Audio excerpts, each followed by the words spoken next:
What is up, everybody? What's going on? This is Miguel Antonio Barragan, aka Fight Fiend Miggs, joined as always by my co-host Andrew. Don't get it twisted, Lapachet, and this is the Mad Boxing Show, or Mad Boxing for short. Thank you so much for joining us, or is it Mad Boxing Show? I don't know. Good question there. Um, but today I'm going to be playing the role of the Riddler. We were going to do a Wednesday show, but sometimes there isn't enough news to do a Wednesday, which would have been the last show before Halloween. It didn't turn out that way, but regardless, it is still, I'm still in the holiday spirit, eating my dulce as I record this show here, and it is also Dia de los Muertos for those of you who celebrate our loved ones who have crossed over.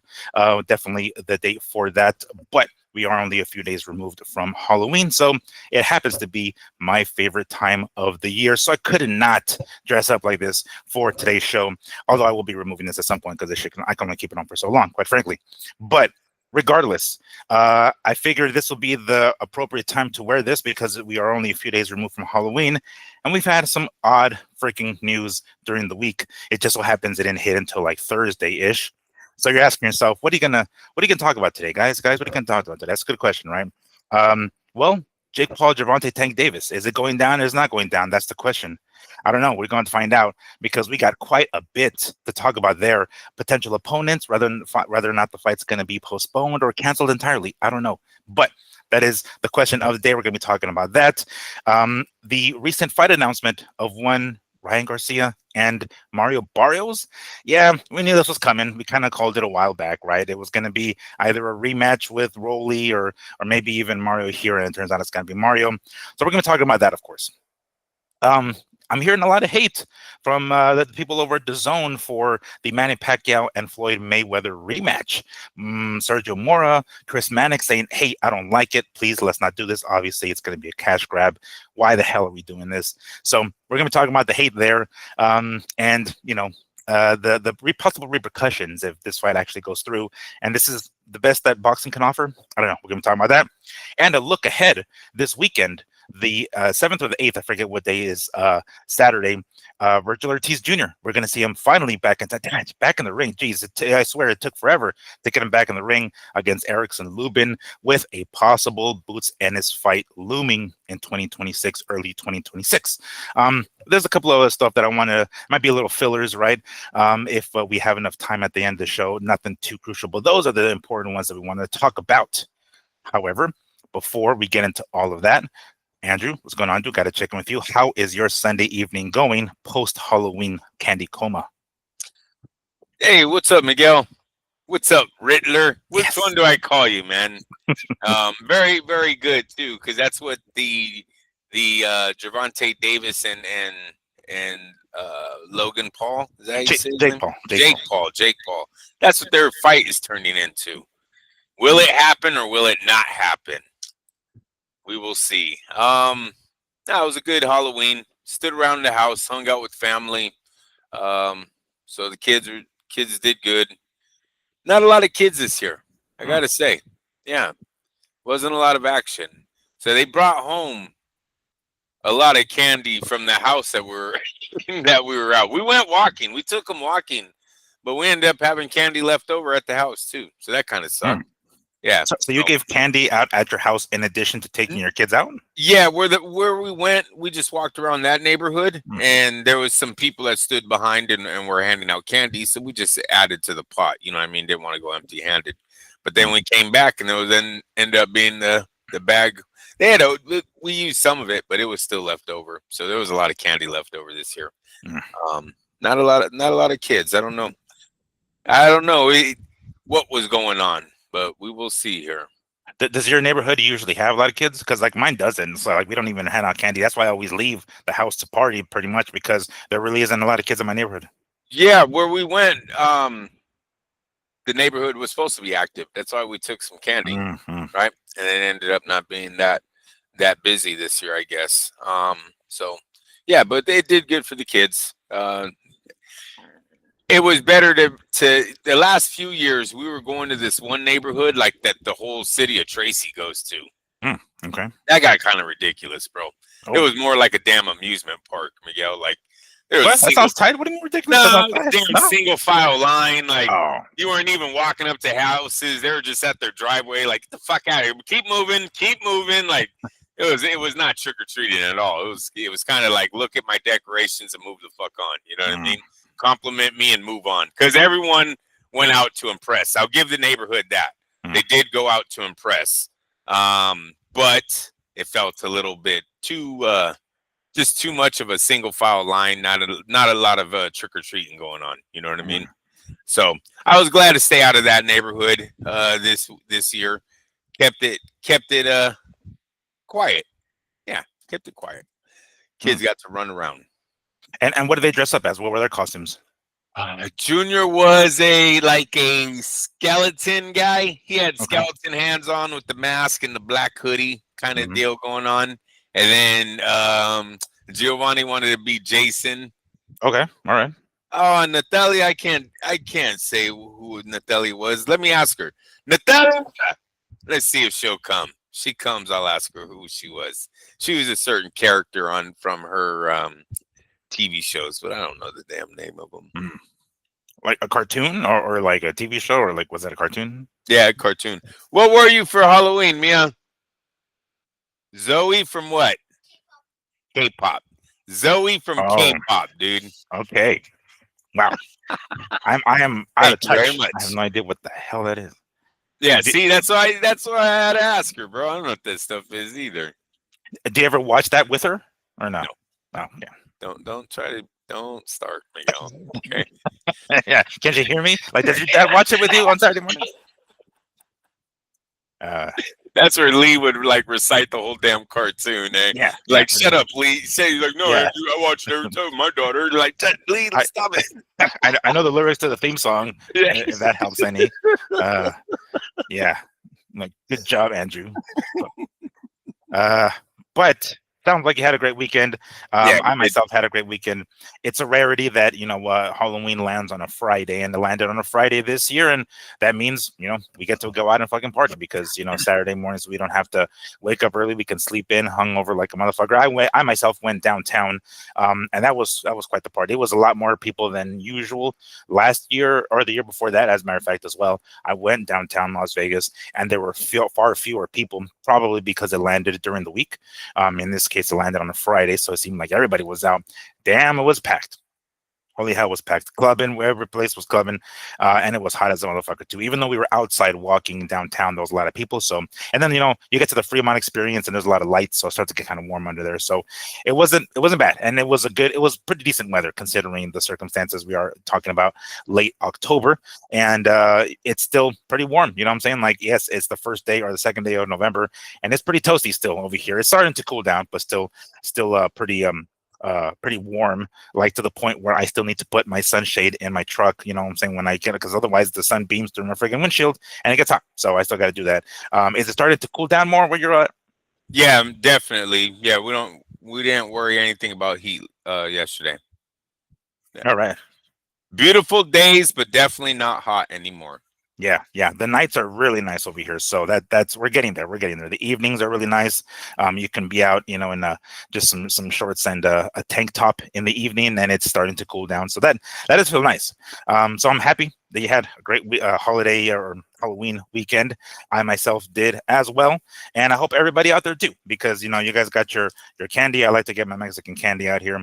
And if we, if at any point it lands on a weekday again, chances are I'll try to hand out some candy. But like I said, there aren't that many kids in my neighborhood, but I kind of miss handing out candy. It's cool to go out and party, but I kind of miss just staying home and watching horror movies. But speaking of horror, man, we got some news this week. I don't know what in the hell is going on with one Jake Paul and Gervonta Tank Davis, but let me go ahead and pull up some of these articles and these screenshots that I took of what in the hell is going on. Pretty much, in a nutshell, Gervonta Tank Davis is being accused of some pretty horrific stuff. So much so that it's down to a lawsuit here. Let me pull up a quick article that I found that I'm going to just read a couple of really brief paragraphs about. Clearly, the Jake Paul and Gervonta Davis fight is in serious jeopardy. Whether or not it's going to go down at all is one question. Whether it's going to be postponed, maybe is not going to happen on the 14th of November as we had originally thought on Netflix. We were very, very much looking forward to this because in the previous few weeks we thought, you know what, let's see. If Jake Paul can like have two fights or three or however many has been on Netflix, that he can have like the most viewership, right? We were expecting that to we were gonna find out mid-November. Uh, not no more. Let's go ahead and read this quick article here that I found online. Lightweight world champion Gervonta Davis is facing a new lawsuit following fresh allegations of attacking an ex-girlfriend 2 weeks before his fight with Jake Paul. A civil lawsuit was filed against a 30-year-old by ex-girlfriend Courtney Roselle in Miami-Dade County, Florida, on Thursday, accusing the boxer of battery, aggravated battery, false imprisonment, kidnapping, and intentional infliction of emotional distress. Roselle is seeking compensatory. I can't pronounce that right. Compensatory. Uh, yeah, compensation is what I'm trying to say, and punitive damage of over $50,000. Holy hell! Along with requesting a jury trial. American Davis is scheduled to face YouTuber yada yada yada. Nothing too important there. However, MVP Jake Paul decided to release a recent statement here on his Instagram account. What does it say? Most Valuable Promotions immediately initiated an investigation upon learning of the civil lawsuit filed against Gervonta Davis in Miami-Dade County on the 30th of October. At this time, we are gathering information and reviewing the details to ensure any decision we make is thoroughly vetted. We unequivocally condemn any form of violence and are committed to handling this matter with diligence and respect for all involved. We will make a determination on the next steps once we have completed our review and consulted with the appropriate parties. Until then, we will not be commentating further. This is according to MVP here, Most Valuable Promotions. So the fight is in jeopardy. Before we go on to any more news regarding this, Andrew, what was your first impression when you read this? Do you want me to kill the story immediately, or do you want to go another angle? Look, it's a civil lawsuit, bro.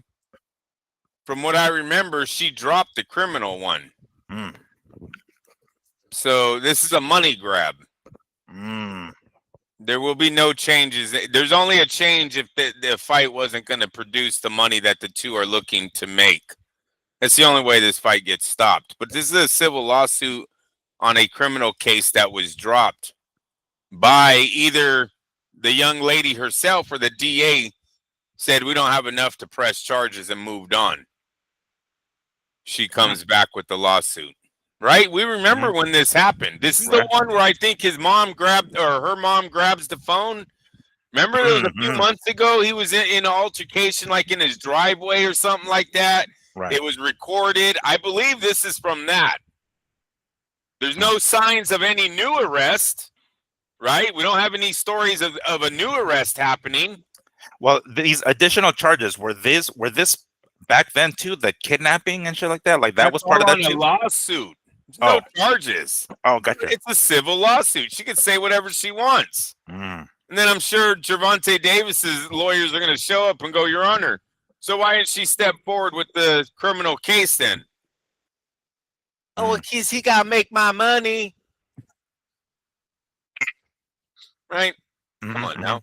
Maybe he gives her a little, but I mean, this to me should be in no way jeopardizing the fight between Gervonta Davis and Paul. The only thing jeopardizing that fight would be ticket sales, would be, them two realizing that they're not going to make 30 million a piece or 100 million for Jake and 30 million for him, and they want to move on. That's the only way, because the lawsuit to me means nothing. Jake Paul and MVP Promotions knew about Gervonta Davis's legal troubles before they signed this contract. We all knew about him. So this to me is a very good way to get us talking about their fight one more time. if their fight's going to happen. Look, I'm hearing a lot more rumors about it being in jeopardy over financial reasons than I am more about Oh, this case. I was just about to read another post that I saw There you online go. Go in ahead. regards to this. Let's go ahead and take a look at that because that's a much better, more accurate angle. And they're saying that the fight is postponed. Now, whether or not the fight is actually postponed or not is another story, but this is what the post is saying. Just 2 weeks out, right? Postponed, rumors surge as ticket prices plunge. Just 2 weeks out, the Paul versus Davis mega fight is in trouble. Ticket prices have fallen to $91, with thousands of seats unsold. Online speculation about the postponement or cancellation are now running rampant. So it seems as though the prices of the tickets have dropped because they're not really selling. And we're only a few weeks away with many thousand seats still have yet to be sold. So that seems a lot more plausible, right, than some fucking civil lawsuit. Yeah, no, that seems like that would be the scapegoat to get out of it. Besides, it's a better out than saying, "Oh shit, we're not as popular as we told you guys we were." Right. We're not making nearly as much money. We're done with this. Yeah, that one seems like, well, what can we do? What else can we say that's going to be able to kind of get us out of this? Now, that being said, are we looking at a possible cancellation altogether, or do you think a postponement? Because the postponement means the fight's still going to happen sometime down the line. They're going to push it a few weeks out, or we're going to get the fight completely canceled. Because I have more to the story, of course, but let me ask you that first. Well, let's look at let's do a live update on the tickets. Go to Ticketmaster and see what the availability is on the Jake Paul and Gervonta fight. Because if it's as bad as what the rumors are, then it might get canceled. I mean, look, Gervonta's not going to fight for pennies. Right? He's not Nate Diaz. He's not freaking all the other guys that Jake Paul's already fought. He's not Julio Cesar Chavez Jr. Right? This is a guy that can come back to boxing and make serious money if he really wanted to. If he got the confidence that we all think that Tank should have, Gervonta should have, he could come back to boxing and make $30 million in his first fight. I'm pulling up the Ticketmaster right now, and it's just giving me a whole bunch of ads for to download the app. But there's okay, so I'm looking at the map right now, and there's some areas that are gray, and there are very, very few that are gray, like the outer ones, like the far nosebleed ones. But the ones that are inside of the bowl, those are still in bright blue, which means that you can still buy them. We're only 2 weeks out, right? I don't know if I can tell how many tickets have been sold, but the very first ones that pop up for 2 tickets, price wise, are $176. Look for 4 tickets in the first section. See if you can get that. A group of 4. Can you put in there a group of 4? Yeah, let me see. So row 2, floor section 8, platinum VIP for 4 tickets, $6,600. So yeah, we see how fast you were able to get them. Yeah. They all gave you every angle from every side. There's 4 here. There's 4 on this side. Right here. There's 4 on the ring post. There's 4 on the column. There's 4 everywhere. Ooh. So that's one way to look. That's not a good sign when you can get 4 tickets front row 2 weeks out. Yeah. Right. So hold on. Put 6 tickets. See if you can get 6 right down the road. Oh, all right. Let me see. My whole family's coming, Jake. We're all coming. Let's see where we at. Should I just exit? Here we go. Okay. Will they split us up? Here we go. Let's see here. So for there it is. Friday the 14th. I mean Saturday the 14th. All right, it's still loading. Still loading. Here we go. Okay, we said, what do we say? 6 tickets, right? 6 tickets. Yeah. Can we get 6 in a row? All right. Let me see here. Where the fuck are we? Oh shit! I selected that. I gotta unselect it. Hold on. Let's see here. Is it gonna let me? Okay, so it won't let me with on this side of the ring. Let me see on the other side of the ring. Oh, what the hell? Okay, so the other section of the ring, yes, for 6. Why is it showing me less? It's like $3,600. Because it's probably not the non-TV side. Oh, okay. Yeah. Well, yeah, there is then $3,600, $4,000. Those are the 2 of 6 straight. There's other ones. There's Yeah, a little bit further along, $6,600, the ones I mentioned earlier, for 6 tickets. Yeah. Yeah. So yeah, probably not a good sign that you could still buy 6 straight down the line 2 weeks out. Yeah. Damn.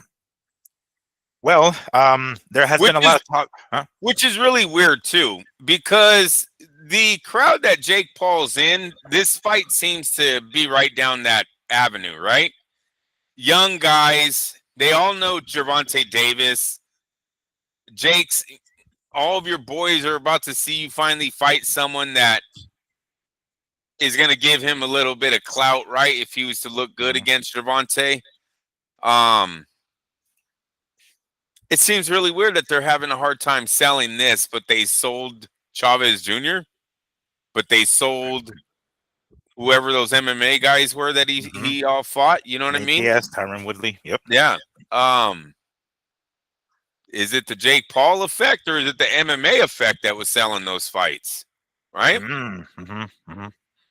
So if I was Jake, look, dude, you just did 100 million views on Netflix. I don't know if I give a damn about how many people are in the arena. And I'm being honest because really you're going to see some of the guys are going to strike back like, wow, that's weird. You have the face of boxing. You guys can't sell, yet some retired MMA guy, you guys did $5,000, 10,000 people. I got to think him and Nate did pretty good on ticket sales. You know what I mean? There was a lot of people there. Like, just seems weird that this fight 2 weeks out is not at least have the lower bulls sold. Like, Gervonta, where are your boys? Yeah. Where's the PBC fan base? Where's the PBC fan base? They're not interested in seeing you knock out told you guys he should have took a racist. Told you. Told you we needed a shoving match or something. Right? Yeah. And shoving match between Paul and Gervonta, not Gervonta and his ex-girlfriend and all that shit. Okay, not from them two. Okay, let's get that Gervonta's fans don't give a damn about that. That ain't that young man's first time pushing around a lady, and it really, Jake Paul can even play to that. All right, let's not make it racist. And I think he did a little during the press conference. I think he did call him a woman beater. I believe that. Yeah, during the press conference. That's right. Stick on that a lot more. Do the Mayweather Corrales thing and say, I'm going to beat him for the girl. Fly her out there. There you go. Yeah, Mayweather did it. You know what I mean? I'm not bringing up new shit. This is all shit that's happened before. You can go down that route. You know, you got to add something to this, though. Jake, don't walk into this fight acting like it's a serious one. Jake's all in the training somewhere taking this shit hella serious. Like, bro, you didn't sell the fight yet. It's still you versus a fucking, I don't want to say midgets. You can't say a midget, right? What is he? A little person? A little person. A little person. Still you versus a little person, bro. They're not buying it. What? He's the baddest in the planet. Yeah, Jake, but you have to squat to jab him. Like, no. He's still a bad motherfucker, though. You outweigh him by 200 pounds, bro. Have you seen his tattoos, though? Bro. I give him hella fucking serious cred. That dude's from the streets. Yeah. Have you seen that P. Diddy fucking video? He's from the streets, trust me. Have you seen him? Oh, you see P. Diddy in prison? No. They released the first photos, bro. Why does he look like the odd man out, Miguel? He's got the smile on his face like he knows he could be stabbed at any moment. That's the body language P. Diddy's giving off in the group. Oh, he's hanging out with the fellas. But he don't look like he's too comfortable hanging out there. No. That's called bot time, baby. Bot time. Borrow time. Borrow time. There you go. I love you, Miguel. Good job, bro. That sounds a lot better. You made it. Yeah, borrow time, man. He got a weird looking look on his face. Hey, you know they already put a knife to his neck once, right? No. Oh, what? How long has it been already? Jeez, They said he was assaulted in his cell the other day, about 2 weeks ago, maybe. Yeah, He woke up. I don't know if it was P. Diddy trying to get out. You know, since I'm a threat. Oh, no, they were going to kill me, put me in a nicer area. I don't know if it was one of those moves, but the story is he woke up with some guy with a fucking knife on him. And I gotta say, the picture that was released, yeah, he's got an awkward smile. He's got one of those smiles because he's not from the streets. He's gonna act like he's from the streets when he's on the rap albums.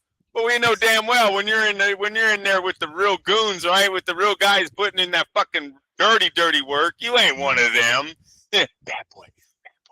Yeah, bad boy for life. That shit. Yeah, I'm waiting for the guy, coming up to his jail cell like, give me some of that chun chun. Give me some of that chun chun. Oh, did he? They're like, hey, you got dinner tonight, right? Hey, Yeah. Yeah, bad boy got dinner tonight. Fuck out of here. Come here, bad boy. Come here, guys smacking him on his ass. Come here, bad boy. Like, you got cigarettes? Like, I got this gold platinum CD right here that I sold back in 2002. Oh my! I haven't seen those, but I'm gonna look those up. It's gonna be a rough. I think he's got 5, 6 more years. It's gonna be a rough 5 or 6. He's gonna come out that bitch looking pretty old. And this is how it started. Yeah, this is just how it started. He's gonna come out there looking very different. I have to assume. Oh yeah. But that leads us to the next question. Andrew, please riddle me this. Who else can be Jake Paul's opponent? Well, according to Champion RDS, or Champ RDS, which is an Instagram tag account, Jake Paul's team has reportedly contacted Francis Ngannou to step in as a replacement for Gervonta Tank Davis. Other names being explored: Ryan Garcia, Nate Diaz, and Terrence Crawford. Now, again, this is just speculation.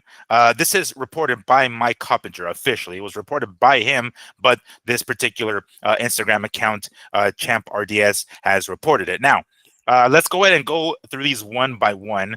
Ryan Garcia, who was actually in a story later on here, but that's not happening, at least not according to one Oscar De La Hoya. Now, Oscar De La Hoya has criticized Jake Paul quite a bit for these celebrity boxing fights that he's putting on, even though they get a whole bunch of views, but he's criticized him quite a bit. And what was Oscar's excuse as to why that fight isn't going to happen? I'm talking about Ryan Garcia and Jake Paul. He says, Jake Paul fights over on Netflix, and Ryan Garcia, we got to deal with Golden Boy, and Golden Boy has a contract with DAZN, so that's not why it's not going to happen. Which seems kind of strange. I thought he was going to be like, no, I'm not going to let my fighter participate in this fucking circus. No, he didn't say that. He said, there were different streaming services, so we got my hands tied. I can't do it.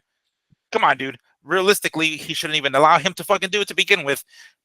Ryan Garcia himself talking about, wow, this is WWE now, but somehow now his name is being mentioned. Now, by no means am I saying that Ryan Garcia reached out to Jake Paul, or maybe they even, maybe they didn't even call Ryan Garcia, but his name was mentioned as far as a potential opponent goes. But Oscar De La Hoya immediately squashed that real fast. Although, again, the reason why kind of rubbed me the wrong way. Like, it's not about the fact that this is a circus and I'm not going to let my fighter participate in that. It's just the different streaming services. So that's just the way it is.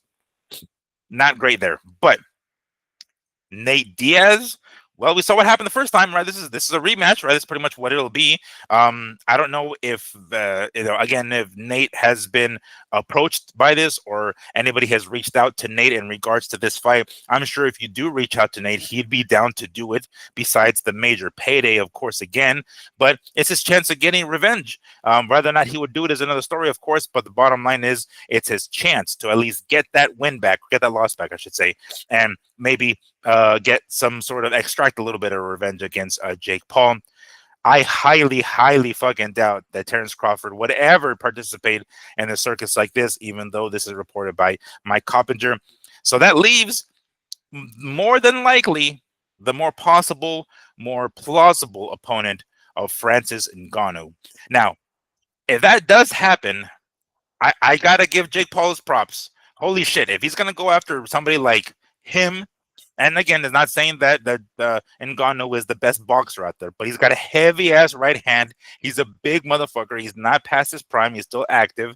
And It's not like this guy is some undersized MMA retired MMA guy, or some super small current fighter in Gervonta Tank Davis. Ngannou's a big motherfucker, and he hits hard. Yes, he's sloppy. Yes, he can take a punch. Not a Anthony Joshua type punch, but I don't think Jake Paul punches like Anthony Joshua. This one seems pretty plausible. Andrew, as far as all these opponents go, Nate Diaz, Ryan Garcia, Terrence Crawford, and Ngannou, doesn't Ngannou seem like the more plausible one? Hell no. Miguel, No, what are you doing, Miguel? You no. think he's going from 135 pounds to 225 pounds of absolute monster? Come on. Let's be real here. These are names that they throw out there. That's why I didn't want to kill the story so fast that I don't know how to milk it, I guess. But no, they threw those names out there because they're clickbait. Those are some good names to get your fight promoted. Look, this fight wouldn't have taken place if they were really scared about Gervonta's out of the ring issues. This case is old. They knew about it when they started the negotiations. They probably asked his people, what's going on with your latest arrests? Oh, you'll see a civil court. You'll see a civil case down the line. That's probably all this is going. She already dropped the criminal. Oh, cool. Civil, you'll either pay her out or she'll be looked like as a fool because she's already dropped the charges and now she's just looking for money. Right? Mm-hmm. So I think all those names are bullshit. I think they're just clickbait. I think MMA fans would like to hear Ngannou's name being thrown around for Jake Paul, and then Nate Diaz is a real good name that gets a lot of hits probably. Ryan Garcia, we know his success online, right? So you attach that name. Terrence Crawford one I'm a little thrown off on because Terrence just doesn't seem to be as hot, as he's just, to me, even with the huge win against Canelo, is Terrence Crawford the face of boxing? I know he's the baddest man in boxing. Don't get it twisted. I know he has that trophy. But I don't know if the Canelo victory made him the face of boxing. So that one's a little bit of a surprise, a little bit of a reach there for as far as clickbait. Ryan, I do remember Ryan saying that he would fight Jake and it wouldn't be a circus because he's closer in weight. I don't know if you remember that, but he did come out and say that. And that he was kind of saying that the Gervonta fight is, even though he's been knocked out by Gervonta, he's a better matchup than Gervonta, right? Go put that to, hey, riddle me that, right? Yeah. Riddle me that one, guys. How does that one work? Jeez. That's a good one. But yeah, so, and Ryan caught himself too when he was saying it. He did the same fucking, I know he stopped me. It's like, it's so stupid, bro. But anyways, before y'all say it, I know he fucking, knocked the wind out of me and fucking forced me to take a knee and smile at him. He's like, I know I was a little bitch when I fought him, but I'm yeah. Sock Haney. Yeah. Oh my! Like I know I look like a total bitch when I took a knee, right? And I stayed down for the 10 count. But did you guys see that Haney fight? But I would be a way better option to fight Jake Paul. But yeah, so he did say that. So we got to give him that he did talk about stepping in and fighting Jake Paul at least before. But no, I believe if this weekend, if there was serious doubt about this fight as far as the legal actions that are being taken against Gervonta right now, they would have canceled the fight this weekend. That's what that press release would have been. We're stepping away. Gervonta needs to figure himself out. There was no arrest, people. This is a lawsuit that got handed to Gervonta. That's, I don't want to say pointless because we know there was a domestic attached, but let's say it wasn't worth enough for her to go move forward with the charges in the criminal court. So maybe it wasn't that serious. I don't know. Yeah. I don't know, lady. You probably should go through with the criminal side before we go civil. And then what was the amount? $50K? Wasn't it like a lot more than that? Like I don't remember what the amount was prior to that, but according to this, it's saying being sued for $50,000. That seems like a small fucking That's price, light you know? work. Yeah. Yeah, that doesn't seem like I could have sworn it was more than that, and don't quote me on this, but I thought it was 300K or some shit like that. I don't know why that number is swirling around in my head, but then compared to this 50K, it's like the chick is like, all right, I'll take your ass to criminal, charges. That shit doesn't work. Like, all right, well, I'll take 50K. She's one decline away from like, all right, I'll take 2 envelopes and a food stamp. Yeah, and 1 week of free nails. Okay, free nails. I'll take it. Gervonta's like 50,000. Bitch, why couldn't you just called me? You make me buy he'll give you 50 grand on a Tuesday. What the fuck? Yeah.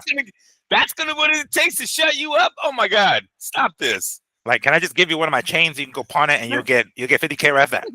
You know why I fucking slap you? Yeah. Like, let's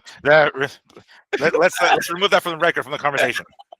And no, it's like I ought to slap you again. Oh shit! I mean, not again. I never did it to begin with. I'm sorry. Lawyers all cut. Yeah. Cut. Yeah. Like. Oh my. $50,000. $50,000 better not stop this fight. Gervonta, that'd be the saddest fucking reason for a person to get out of a fight that's gonna make 30 million, 10 million. Let's say 10 million. I won't put too much on it. $10 million. 50 grand knocked it out. Come on, stop it. You'll give her 100 grand. Right. Why'd you even call the lawyers? That's ridiculous, bro. 50,000. A couple of tweets from our good buddy Rick Glazer here. Tank Davis replacement is in the works. Hearing from reliable source, it looks like he mentions the same opponents, Nate Diaz, and it says whether it'll be a real boxing fight or exhibition is yet to be determined. We'll see. Then a follow-up one saying now being told that Netflix is probably not going to approve Nate Diaz for Jake Paul. So clearly, it looks like not going to be Nate Diaz as a possible opponent. So if Nate isn't going to be in there, if Ngannou is not going to be in there, at least according to Andrew, and if anybody else was that I mentioned, Ryan Garcia, right? We said that. Terrence Crawford, obviously not. Chances are it is going to be Tank Davis, maybe with a postponement, right? It's not going to happen because, mind you, we are 2 weeks away. So Terrence Crawford, Ryan Garcia, Nate Diaz, they're all, I mean, maybe Nate, but again, Netflix already said no. Ngannou, are they going to take this fight on 2 weeks' notice? You think they do that? I mean, against Jake Paul for the payday, sure, but are they going to show up, whomever is going to show up out of shape? I don't think so. It sounds more plausible that the fight is going to most likely be postponed, so we're going to push it a little further. Hopefully not too much further, because 1 week later, we have a Ring Magazine card with Benavidez and Yard and Brian Norman Jr. and Devin Haney. So let's hope they don't have it on that same night, because if they were planning to have a fuck ton of views, people watching on Netflix on the 14th, 1 week later, I don't know if they're going to get the same amount of views. I mean, again, it is free compared to the pay-per-view card from the Ring Magazine, but I don't know. I suspect that card is going to take a lot of eyes away from. Well, Miguel, you don't really have to worry about the viewership. This goes back to ticket sales, bro. Well, isn't that? I mean, if there aren't enough people interested to buy the tickets, I mean, I guess maybe they will be interested to stay home and watch it for free, I guess. Oh, well, yeah. No, I don't think they're going to have a problem, Netflix. I see. As long as they're not paying, people aren't paying for the fight, I do not think Jake Paul Gervonta has a problem on Netflix. Their problem is getting butts in the arena. Now, you postpone this thing. Now you're risking getting too close to the holiday season. People are traveling on Thanksgiving. People are traveling on Christmas. People have money already tied up. The next few checks people have tied up, like this check is for Thanksgiving, then the next few checks are all for Christmas. I got to get everything situated. They don't got time for it. Oh, yeah, but we're doing that trip to Miami, right, babe? Fuck you, we are. Go watch that. We're not sitting in front row, $6,600 for 6. Like, no, we're not. Yeah, to go watch the little guy take on the big guy. Yeah. Nah, dude. So they start risking falling into that trap, right? Where people are now turned away from going to watching it live because of the timing. Now you're looking at next year, postponing it until early 26. Or they move it out of Miami and they try to get it somewhere with a hotter boxing um, background, backing, support. Fan base. Texas, California, maybe. I don't know if California. Who's the one that denied the fight? Was that Atlanta? Atlanta denied it, huh? Yes, it was initially going to be in Atlanta, and they're like, no, this ain't happening here, so they moved it to Florida. Yeah. Yeah, so they moved it over there. They might have to try to find a new venue as far as that, but all that within, like I said, postponing it, you get real risky of then cutting your ticket sales just because of the timing of the fight. So I don't know what they're going to do. I really don't. I don't know how bad Jake Paul is looking to put butts in the seat. I mean, to be honest with you, the guy's kind of the king of Netflix right now. And if I was Jake and it looked promising that Tank and you are going to do another 60 to 100 million. I know that's a big gap, but I'm giving him to where Canelo Crawford was, or they only did 40 million. Yeah, I think they only did 40 million. 40 million to whatever him and Tyson did, 100 million.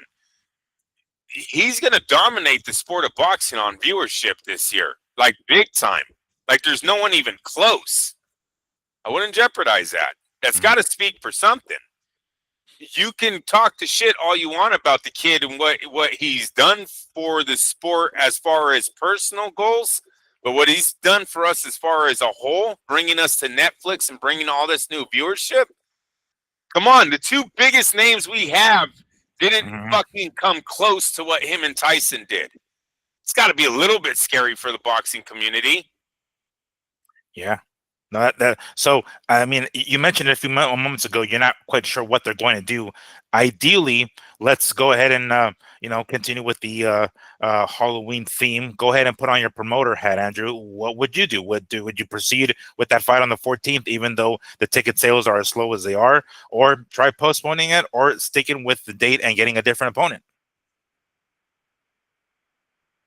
If Jake Paul's people, if they know how to reach out and see what the temperature is on the fight as far as Netflix, like you got to call the bars, you got to call the casinos, you got to see, or you got, if they go, hey man, don't stop this fight. I got a full house already on the 14th. I've got people asking me all the time, are we putting this thing on? No, I totally move forward with the fight. I don't care about the seats On the same day. Yes. Because I don't want to risk anything else. We're already at November 14th. That's 2 weeks away from Thanksgiving. And then you're in the month of December, which I don't even want to touch. The month of December is really about Christmas. It should be about, people being around their families, not trying to get to Miami to see a stupid fight. Right? So I wouldn't even mess with December. So I'm staying in November. And yeah, right now, if I'm Jake Paul, I'm looking at being the man of Netflix. Going to make you a lot more money than getting 10,000 people to watch your fight live for $91. Yeah, that's true, and not that great. Like I forget what arena it is, but $91. That's like pretty cheap. Up in the, I mean, not cheap, but like I guess more doable than the $1,000 or whatever it was for the front row. But yeah, that's for the tickets up there. The far ones. I saw a few for $176. Not too bad, but yeah, that's a tough one. I guess we're going to be finding out here very soon because we are 2 weeks away, right? Like any sort of interruption in training camp or anything like that, this close to the fight can throw you off like a motherfucker. Now, mind you, we are talking about fights that are these guys that are going to be fighting at 100. What did it say, 190 or 195? I forgot what the exact was going to be for him. Miguel, let's be honest here. We're 1 week away from fight week, is what you're saying. Yeah, from fight week. Yeah, it's true. Yeah, very bro. true. I don't think they can pull out this fast. No, I think a pull out. A postponement. Postpone it until December. But even then, though, yeah, because like 1 week when we have that ring card, and then the week after is the first weekend. Hold on, I have my calendar here in front of me. Let me pull it up here real quick because we do have also that December 6th. It's not part of them, of course, but the PBC card on December 6th. Let me see here. So we're the 14th. Boom. So yeah, the next weekend is that one. Then the next weekend is like Black Friday weekend. I don't know if I want to do that. All right. So if they're, that's really pushing it close. If they want to postpone it, maybe the 29th would be the only really open weekend because the following weekend there's also that PBC card. Oh, it's also on pay-per-view with what was it? Pitbull Cruz and Lamont Roach. That will be the 6th. So the only weekend in between those two is the 29th. That's kind of pretty close. I mean, yeah, they're pushing it, but they're kind of trying to sandwich between two cards that are going to be on pay-per-view. But yeah, I don't know. I'm not sure what the hell they're planning to do, but I most certainly hope that $50,000 is going to bring this fight down, right? Because that seems pretty petty compared to what the potential money they can make if the fight goes through on that date. Right. Oh boy. So not a lot of fun for those guys. But any last things, any last words they want to talk about before we head on to the next topic? On Jake Paul and Davis? Yeah, no, that's about it for right now. I think it seems too close. Now that I say we're a week away from fight week, man, that seems like it'd be a disaster if they postponed it now, even because of ticket sales. Right? Like, what were you guys waiting for? You know, you would think, hey, this fight's in jeopardy a month out, not 2 weeks out. Yeah. Oh man. Well, one of the potential opponents, as we mentioned earlier, was thrown out there. A name was thrown out there, Mr. One Ryan Garcia, and that was shot down real fast by Oscar De La Hoya, who, in one of his recent videos online that he posted on one of his social media accounts, says that he woke up one morning, a Thursday morning or whatever the hell it was, Friday morning, and got a whole bunch of calls from reporters asking him if there's any legitimacy behind potential Ryan Garcia and Jake Paul fight. Well, it seems as though Ryan Garcia has his hands tied elsewhere. This was from earlier in the week here, maybe a few days ago. Ryan Garcia, this is reported by Ring Magazine and in particular Mike Coppinger. Ryan Garcia and Mario Barrios, WBC welterweight champion, are closing in on a deal for the WBC title in the first quarter of 2026. Sources told the Ring Magazine's Mike Coppinger. Officials from Garcia's promoter Golden Boy and PBC have been exchanging contracts per sources.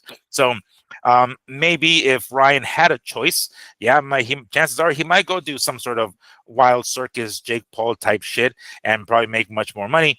But Oscar De La Hoya shot that down real fast, and this apparently is going to be what he's going to be doing instead. We did call this a few weeks back, actually probably a few months back. At some point, Ryan Garcia is going to be aiming at one of the title holders, and which one? And look, Mario is a cool dude. I've had the pleasure of meeting him in person and being invited to some of his public workouts or media workouts. He puts the work in the gym. Unfortunately, when it comes to fight night, for whatever reason, he just doesn't show up. And we saw it most recently with Manny Pacquiao. This seems like the similar, maybe the similar train of thought that Manny Pacquiao said when he saw Mario Barrios and I was trying to think of the guy who he had a draw with, Molina. I think that was the last name, if I can remember properly. But basically, he said, "Oh, I think I could beat this guy. Let's do it. I can beat this guy." And thus, we had Manny Pacquiao and Mario Barrios. I suspect Ryan probably thought the same thing and said, "Yeah, after this fucking fight with Rolly Romero, yeah, I can beat this guy. I can beat Mario Barrios." And maybe everybody in his team thought the same thing, and everybody over at Golden Boy said, "Yeah, you can take the belt off of this guy." I don't remember the last time Ryan Garcia won a fight, but apparently he's gonna hop in here real quick and get himself a title shot as my fucking camera here goes out of focus. But let me go ahead and turn it over to you, Andrew. When you read this, when you heard that Ryan Garcia is going to get a crack at the WBC champion Mario Barrios, what's the first thing that came to mind? It's a good fight for both guys. I'm not 100% sure Ryan can win the fight. I know Barrios doesn't show up, but Ryan has that kind of what's the word right now? Yeah, he's kind of labeled, right? Mm-hmm. Might be a fake, might be a phony, a poser. Might have gotten all of his doors opened more on looks than actual achievements or skill. So maybe Barrios has a little different fire burning in him in the gym when he's preparing for Ryan. Not only going to take a poser out, like you say, but he gets to knock out a pretty boy, right? One of those guys that probably always got the girl's hand in the schoolyard, right? That one guy you don't like. You know what I mean? Mm-hmm. Why don't you like him? Just don't. Fuck him. Like, have you seen him? Have you seen him? That's why. Exactly. Yeah. So Ryan might have a little bit of that going against him every time he signs up to fight one of these guys. Just a little extra grudge in there, a little chip on the shoulder, right? That you got things too good to you. I can tell. Let me knock you off that pedestal real fast. So I'm not sure Ryan wins this because I lost a lot of confidence in this young man in that Rolly Romero fight. Boy, did he look one-dimensional there. When the left hook left him, there was nothing. There was nothing else there. It got turned into a real boring fight because Rolly's not the most skilled. I'm not blaming Rolly Romero for it being a boring fight. I know Ryan, like, oh, the fight sucked. Yeah, you sucked. You sucked it up that night. You were supposed to win. Yeah, and you were supposed to knock that guy out and retire him, and he's not on your level. Remember when they chuckled?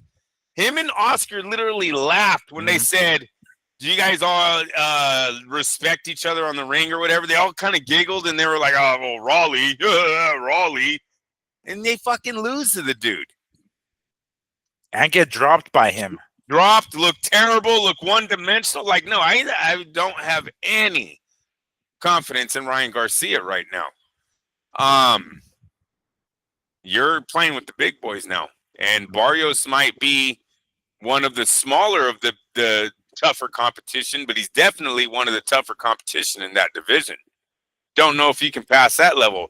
Ryan, you didn't pass Raleigh. I can't get past it. You fought Devin 3 pounds overweight, possibly on PEDs, cocaine, beer, whatever the fuck else you had in your system that weekend, that fight camp, that night. We know you had 3 pounds. I know you had that on you. You had way too many advantages. I can't give you that fight. Rolly Romero, man, is your last time what you showed us what you have when you're clean and when you're on weight. Rolly Romero. And I suspect this one might be a little bit different. By the way, to correct myself earlier, Abel Ramos, I had to pull it up real quick because the name always escapes me. That's who it was. When Mario had the draw with Abel Ramos, I'm almost certain that Manny saw it and said, I can beat this guy. Apparently, Ryan Garcia has said the same thing when Manny fought Mario Barrios here. So, number one, a couple of things. Number one, we saw Barrios not show up in that fight with Manny. Now, could one of the reasons have been that maybe he was a little starstruck? We're talking about the legend of Manny, and it's like, oh shit, I'm in the ring with Manny Pacquiao. It does happen. It does happen when these guys get in the ring with guys who they've seen as maybe their heroes. It's hard for them to pull the trigger. It does happen. So we can maybe sort of kind of give Mario Barrios a little bit of a pass there because shit, he's in there with Manny Pacquiao. Maybe he was in his own head and he just couldn't pull the fucking trigger. That's not going to happen with Ryan Garcia. Ryan Garcia ain't no fucking legend. I'm sorry. So is Barrios going to come in here saying, man, this is not Manny. I'm going to fucking swing at this motherfucker. You know, maybe we might get a different Barrios. We hope at least. He was swinging against Abel Ramos. It's just that he got, caught himself. Ryan Garcia himself saying, his hand was messed up, or I forget whatever the excuse was that he was giving when he lost to Rolly Romero. He has since had surgery in his hand. Now you see him a bunch of videos on his social media hitting the pads or hitting the punching bag. So he's ready, right? Supposedly. Maybe we might get a different version of him as well. Maybe we might get the guy who was there against Devin Haney. Maybe not on the juice, of course, but 100% healthy, on weight, no problem going ahead or throwing down. Maybe we might get a different Ryan as well. So if any of those things are true, we might get a better Mario Barrios. We might get a better Ryan Garcia. And if they both come in ready to throw down, this could potentially be a pretty entertaining fight. Granted, that fight with Abel Ramos and Mario Barrios was a draw, but it was still pretty damn entertaining. They still threw down. They dropped one another. I want to say they both fell at least once. So that fight was hella entertaining to watch.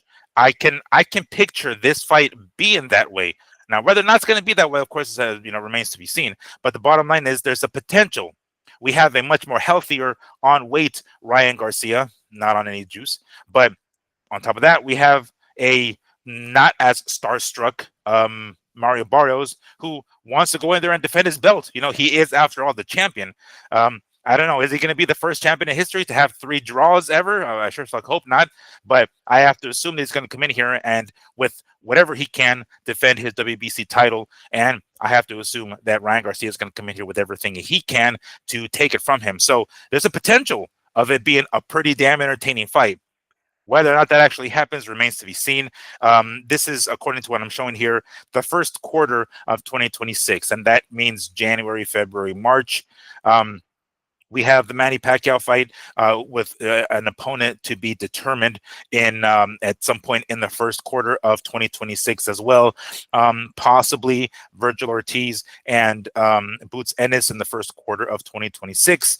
On the undercard of that Manny Pacquiao fight, we have was it Keith Thurman and Sebastian Fundora. So that first quarter is going to be pretty fucking stacked if we add this one on top of there. Hopefully, it's not no goddamn pay-per-view. But if it happens, there's a possibility that the fight might be pretty badass. Based on what we've seen most recently, unfortunately, it may not look like it will be, but it has the potential to. I don't like the fact that Ryan hasn't fought/won recently, and he just cuts the line and immediately goes to a fucking WBC welterweight title shot against Mario Barrios. I would have liked to have seen him against somebody else at least, before he gets an immediate crack at a belt. But boxing, it is still a business after all, and they have to make this fight happen. Hopefully it turns out to be pretty dope, but I don't like the fact that he's basically leapfrogging everybody and jumping the line and going straight to this, especially when he doesn't have, a recent victory and, how much time he spent outside of the ring.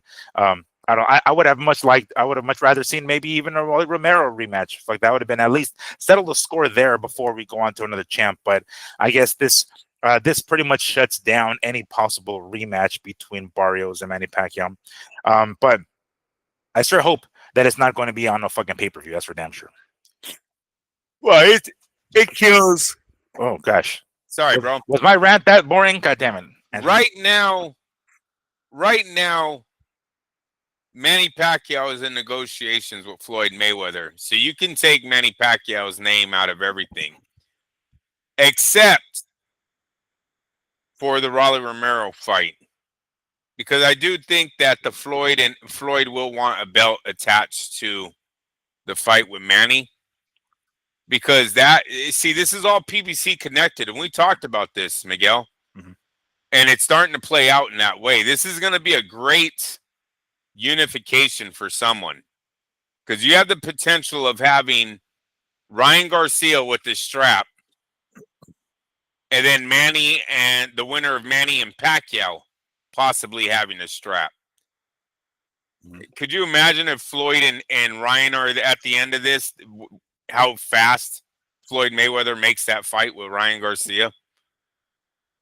Oh yeah, just as quickly as the way he did against like Victor Ortiz. He might even give him the 2 pounds. He's like, you know what? I'm gonna come in.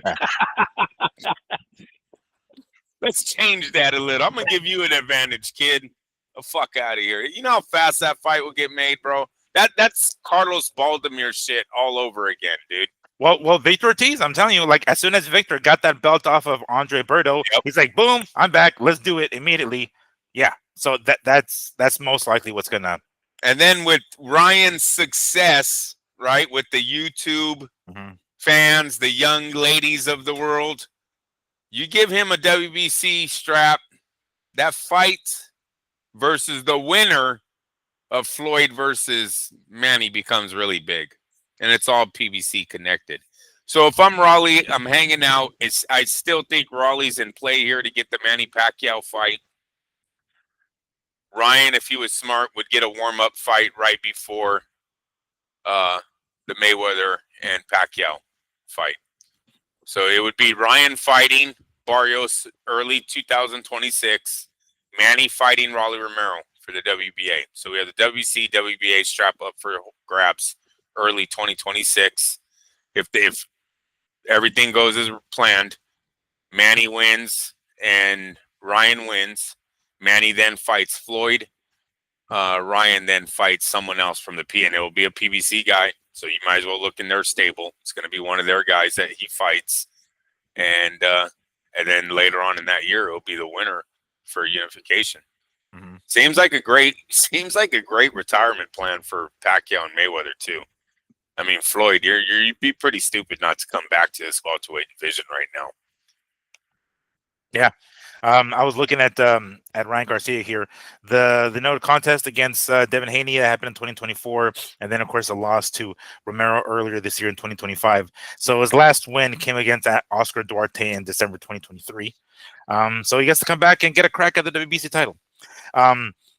In regards to Manny Pacquiao and Floyd Mayweather, apparently that's getting a lot of hate from a lot of folks. You know, I myself, I don't want to say I hate this fight, but that's pretty strong words, but I definitely don't like it. And a lot of people have expressed the same sentiment, in particular, the gentleman over at DAZN, with Chris Mannix and Sergio Mora, each of them having expressed very strong feelings against this fight here, saying, hey, I don't want to see this. Is this really the best that boxing can offer right now? This is these two guys who are probably should be retired at this point. Well, Floyd kind of is, but coming back to do this on Netflix. There has been a lot of rumors of this fight even potentially happening at the Sphere here in Las Vegas. If the fight happens, chances are it's going to be here in Las Vegas anyway, but the venue, none of that has even gotten ironed out yet, because at this point, everything is still speculation. And supposedly the rumor is that the negotiations are ongoing. So there's talks between Manny and Floyd for this rematch, but a lot of people are just not liking it, and when I say a lot of people, again, I'm talking about DAZN here, and I can agree with that. I get it. I'm not too much of a fan, considering how much of a stinker their first fight was. And I'm not talking about the commercial success of it, because the commercial success was crazy. The pay-per-view broke number records, the gate, pay-per-view buys, everything. It was the biggest fucking fight that can happen. Granted, probably 4 or 5 years too late, but the bottom line is, even then, it still broke records. Unfortunately, it kind of stunk up the house. The fight wasn't what fans, and in particular general fans, had hoped it would be.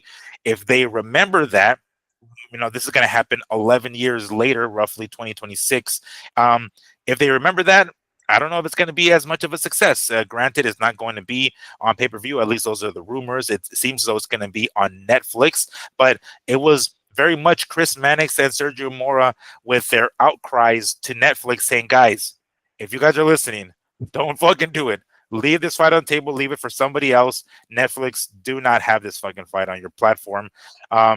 Is the hate really worth it, Andrew? I want to say I hate this, but I kind of don't like it. Like, this isn't really what the best that boxing can offer right now, can it? No, and I don't think anyone's thinking that they're the best boxing can offer. These are two legends that have huge fan bases. They're going to milk their fan base one more time, and that's happened many times in boxing. I think when Roberto Duran fought Sugar Ray Leonard for the 4th time, no one wanted to see that. You know what I mean? But it still happened. I think Chavez had probably one too many big fights at the end there. I think when De La Hoya fought Pacquiao, and he came in weight dehydrated and all that, people didn't want to see it. Yet it still got made. It still had success, and so no, it's something that has to happen. These guys, they earned it.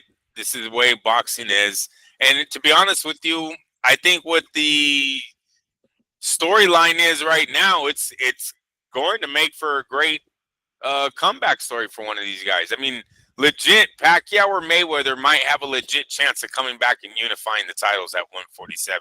That's how weak the opposition is there right now. Now, Brian Norman Jr. might be a whole nother monster we don't really know about yet, right? He's got his shot to prove himself versus Devin Haney, right?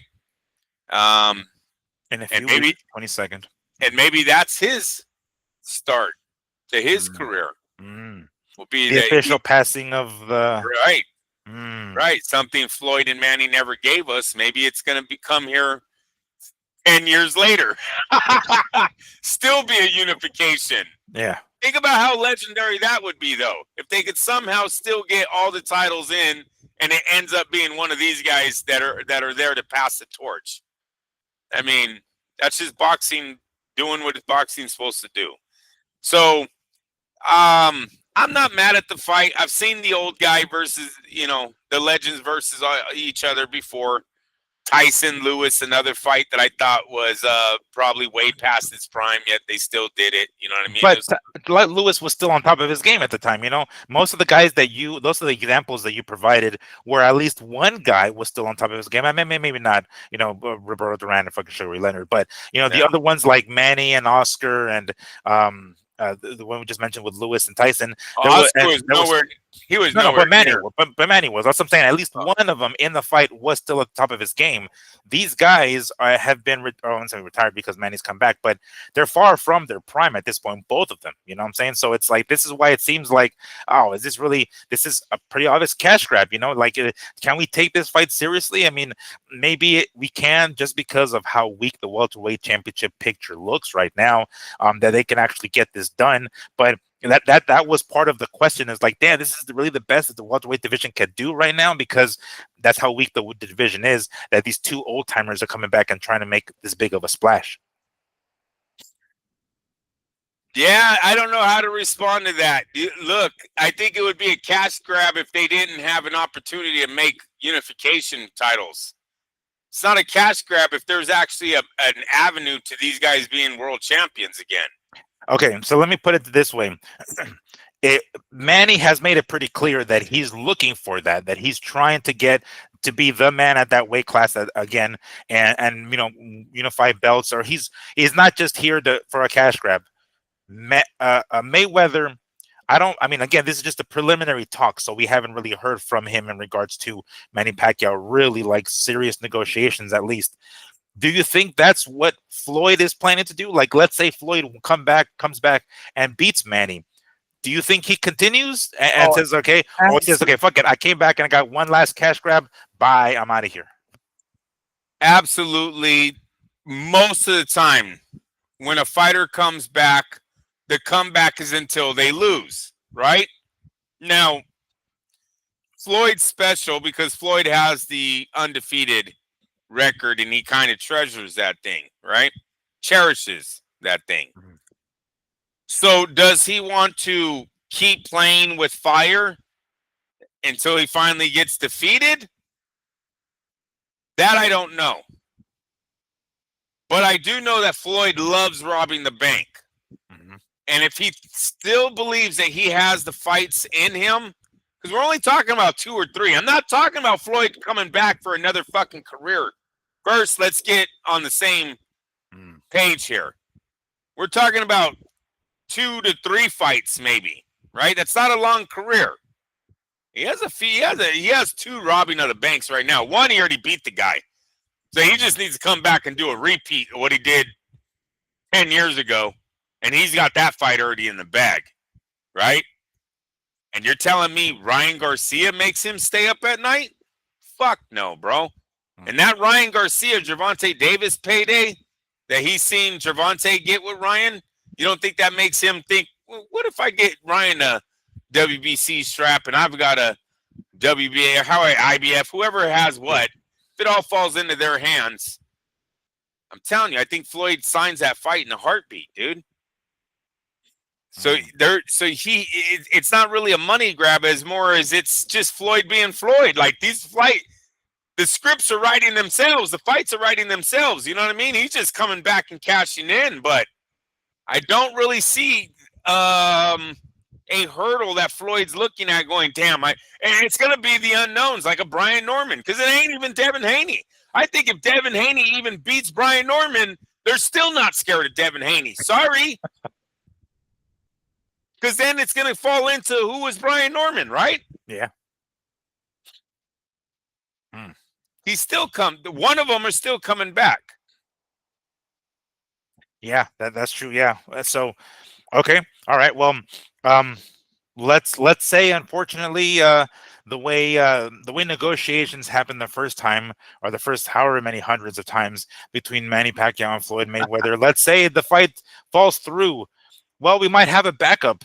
Andrew, I don't know if you saw this recently. I sent it to you, but um, one former training partner and stablemate of Manny Pacquiao, Amir Khan, decided to go to social media and throw his name into the hat as a potential opponent.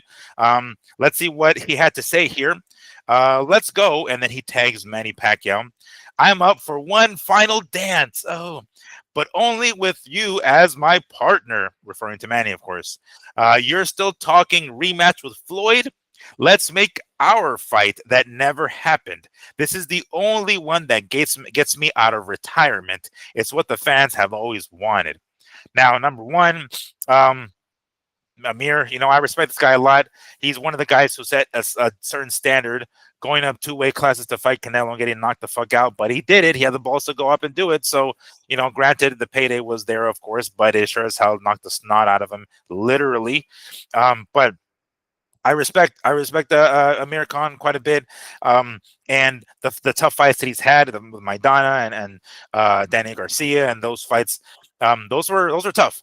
And even though he's very chinny and has been tagged a lot, the dude kept coming back. He's officially retired, but I don't know what this. I mean, what he's trying to say. I mean, he says this is the only one that gets me out of my retirement, as if anybody's trying to get him out of retirement. But apparently, this is going to be the one, right? It's the ones that fans always wanted. What fans, Amir? What fans really like? I would have been down with Amir and Floyd. Quite frankly, I would have been down with that one. I don't think anybody gave two rat's asses about Amir and Manny Pacquiao. Although I do recall Jim Lampley talking about how many rounds Manny and Amir had in training camp. This was before Amir fought Maidana, but they've had a lot of rounds, right? I'm sure they've are quite familiar with one another, at least from back then, 2010, 2011. But I don't see a lot of fans clamoring for this one, at least not as many as Amir makes it seem. But if the Manny and Floyd fight falls through and nothing happens, would you want to see Amir Khan come back one more time against Manny Pacquiao, Andrew? No, this is the definition of a money grab. Is Amir Khan coming out and saying, I want one more fight, please fight me. There's no path to success for him at all, right? So, no, that's the definition of a money grab. And, to be honest with you, if I was Turki, I would probably be making a phone call to DAZN and telling those two knuckleheads to shut the fuck up. Because DAZN could really use Floyd and Mayweather coming back to the welterweight division and making this thing hot again. Because for a split second, that division would become hot again. Floyd's fans would wake up. They would be like, what? He's undefeated. Trust me. Once the shit starts rolling, it would get big again. So they should really shut up, because DAZN really fucked up by not giving Floyd his to-go-away money. They should have gave him his first retirement check. That $1 billion that they invested into Canelo and fucking AJ should have all went to Floyd, and they should have followed him into the McGregor fight, into the Pacquiao fight. All of those last fights should have all been on DAZN's platform. So they fucking dropped the ball once already. They shouldn't do it again by telling Floyd to stay away. They should embrace Floyd Mayweather's viewerships and tell Turki, we need to get this retirement run on DAZN. Don't let this go to Netflix, even though I think it will anyways, because I don't think Turki. That's what I'm thinking. Like, because the rumor is, or the word is, that it's going to be on Netflix. To some degree, I'm not entirely sure if the guys over at DAZN give a fuck. At this point, they're just like, you know what, we're not going to get it anyway, huh? Turki should. Remember, Turki is his boss, right, is what makes this run. It's not DAZN anymore, bro. They're nothing more but platform. Maddox and Mora are nothing more than fucking talking heads that are lucky they have a job. They got no power, no influence in this at all. We're talking to Turki right now. He should be interested in Floyd and Manny returning. He's the one with the money. He's the one that can get that fight, even though it's on Netflix. He can get the ring name attached to it. He can somehow maybe try to get one of their fights on DAZN after the Netflix deal is up. So that's who fucked DAZN. DAZN already showed us they couldn't do it anyways. Really, they got saved by Turki right now. DAZN might not even be here if it wasn't for Turki in the last year coming and saving their platform. Right? He even bought into the damn business. He didn't just put boxing there. He invested in the company. So he saved them way more in more ways than just one. So, no, I think they should be quiet. The welterweight division can use this. Brian Norman Jr. could use this. Devin Haney could use this. Ryan Garcia could use this. Teofimo Lopez. Look at all these guys we're naming that aren't great ticket sellers, and you're over here telling me to tell Manny Pacquiao and Floyd Mayweather to stay the fuck home? Think about that. No way. So I'm embracing it. I'm hoping Floyd beats Manny. I love Manny to death, but dude, the guy's had hella shots. He had the what was it? The shot with Keith one time, Thurman. Oh yeah, okay. Right? He had that shot. He made it. Then he had it against Barrios. He got a draw, but he's had his moments. You know what I'm saying? I want Floyd to come back and make another run. And I think the landscape is perfect for Floyd. This is Floyd's setting right here. He has all the advantages all over again. Yes, age might beat him. Time away from the ring. Time away, yeah, all that. But on paper, if Floyd can still fight, he has all the advantages going into these fights again. So I don't know, dude. I don't know if Ryan Garcia is good enough to beat an old Floyd. I don't know if Rolly Romero is good enough to beat an old Floyd. Who else is the champ? Brian Norman. We're gonna see who Brian Norman is against Devin Haney in a few weeks, right? And then who's the IBF champ? I mean, I'm sure my name is like already slipping me here, but IBF welterweight champ. If you guys remember, you can go ahead and post it in the fucking. Oh yeah, the guy we're talking about, Lewis Crocker. That Irish, I believe, fighter. He's irrelevant. He's irrelevant. But he's the belt holder. If we're going to be talking about collecting belts as far as unifying goes, that seems like a pretty easy, like sitting duck, I would say, for either one of them, either Manny or Floyd, to come in and just scoop up the belt. That'll be Norman's next opponent right there. They'll tell Norman, if Norman does good against Haney, they'll say, all right, we're going to let these other guys figure their shit out. Let Ryan, Pacquiao, and Mayweather settle it. You will come with 2 titles later on. But they're not giving those 2 guys shots with 1 titles. I don't think so. Norman Crocker, mark my words. That's the next. That's the next unification at welterweights. As long as Norman gets past Devin Haney, who, as time gets closer, it seems like Devin Haney is really dialing it in. So we're not entirely sure if Norman's gonna get past Haney, but if he does, yes, we can anticipate a Lewis Crocker unification bout down the line. Yeah. A couple of quick ones here. We're talking about Turki, and I thought I threw this in here before. Oh, you know what? Before I forget, a quick word from our sponsors, Health y Sol, guys. If you guys want to check them out, by all means, give them a shot. Health y Sol, or Health y Sol, E in Spanish, because Health y Sol .com. If you find anything you like, make sure to include or use the code MADBoxing10 at checkout and get yourself 10% off of your purchase. Or by all means, you can check out the affiliate link that we're going to leave in the description of this video here, and check them out. They are a tallow-based soap. They do have a lot of other products as well, face washes, regular shampoo, and so forth. But by all means, check them out. I believe they have even like sunblock as well, which I also have because my skin is pretty sensitive. But by all means, give them a try. Health y Sol. Make sure to use the code MADBoxing10 at checkout and get 10% off, or use the affiliate link in the description below. We will greatly, greatly appreciate that. So that being said, we talked about it a few moments ago. The pay-per-view, whether it's going to be DAZN, whether it's going to be Ring Magazine, it's going to be Netflix, yada yada. We got a promise. We had a promise recently, and I believe over the last year, maybe even more than that, from one Turki Al-Sheikh saying, "Hey, this is going to be the last pay-per-view card, and starting with this one, doesn't seem to be the case."